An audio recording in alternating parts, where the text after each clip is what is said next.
Setiap musibah yang melanda itu kita perlu lihat dari sudut yang positif. Jangan kita lihat dari aspek yang negatif. Sesungguhnya musibah yang Allah Ta'ala turunkan mengandungi rahsia yang tersembunyi. Persoalannya, mengapa musibah itu diturunkan kepada manusia? Pertama, musibah adalah sunnatullah, iaitu ketentuan Allah kepada makhluk ciptaannya.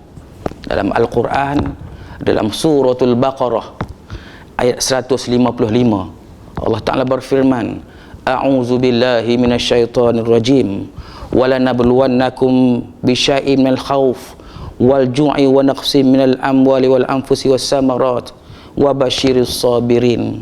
Yang bermaksud, demi sesungguhnya kami akan menguji kamu dengan sedikit perasaan takut kepada musuh dan dengan merasai kelaparan, dengan berlakunya kekurangan dari harta benda dan jiwa serta hasil tanaman, dan berilah kabar gembira kepada orang-orang yang sabar. Kita tahu bahawa musibah ini adalah ketentuan Allah kepada setiap makhluknya. Semua manusia akan diuji dan pasti akan diuji.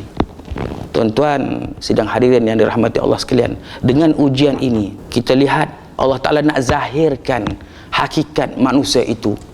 Apa yang dia buat tak sama dengan apa yang ada dalam pemikiran dia.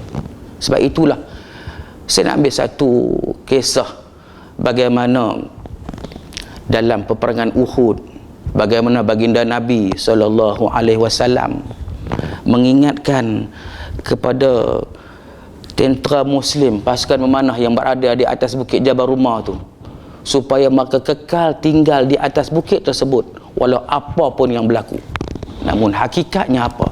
Hakikatnya apabila mereka melihat pasukan yang berada di bawah itu sedang mengutip harta rampasan perang, maka mereka turun bersama untuk kutip harta tersebut. Yang akhirnya apa berlaku?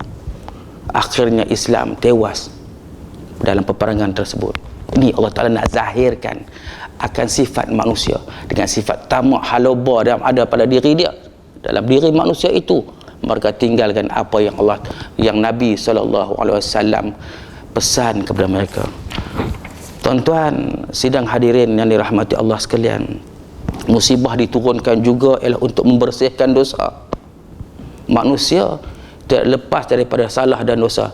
Al-insan la yakhlu minal khata' wan nisyan. Selagi kita bernama manusia, selagi itulah kita ini melakukan salah dan silap. Sebab itulah dengan Allah Ta'ala turunkan musibah, Allah Ta'ala turunkan ujian kepada kita. Allah Ta'ala nak bersihkan dosa kita. Sebagaimana hadis daripada Abi Hurairah radhiyallahu anhu, Nabi SAW bersabda, ma yazalul bala'u bil mu'min wal mu'minah fi nafsihi wa walidihi wa malihi hatta yalqallahu wa ma alaihi khati'ah. Yang bermaksud, musibah dan bala akan senantiasa menimpa orang mukmin, baik lelaki ataupun perempuan, sama ada pada dirinya, anaknya dan hartanya, sehinggalah ia menemui Allah dan tiada lagi di atasnya sebarang kesalahan. Tuan-tuan sidang hadirin yang dirahmati Allah sekalian, antara lain tujuan Allah Ta'ala turunkan musibah sebagai tanda memberi ingatan, memberi amaran daripada Allah. Musibah yang datang sebagai memberi amaran daripada Allah, kecuaian dalam kita menghadapi segala sesuatu ini. Allah Ta'ala beri pengajaran kepada kita supaya untuk kita sedar dan berusaha untuk kita memperbaiki kesilapan-kesilapan kita. Tuan-tuan, saya nak ambil satu contoh mudah. Pada hari ini kita kadang-kadang kita lupa tentang aspek kebersihan, tapi dengan situasi kini, dengan adanya dengan musibah virus COVID-19 ini, kita digalakkan kerap mencuci tangan. Malah tidak cukup dengan itu, kita juga menggunakan hand sanitizer untuk kita bersihkan diri. Sedangkan dalam Islam, bersuci adalah perkara asas dalam kehidupan. Hatta kalau kita tengok dalam kitab fiqh pun, kebanyakan ulama memulakan penulisan kitab mereka dengan bab bersuci.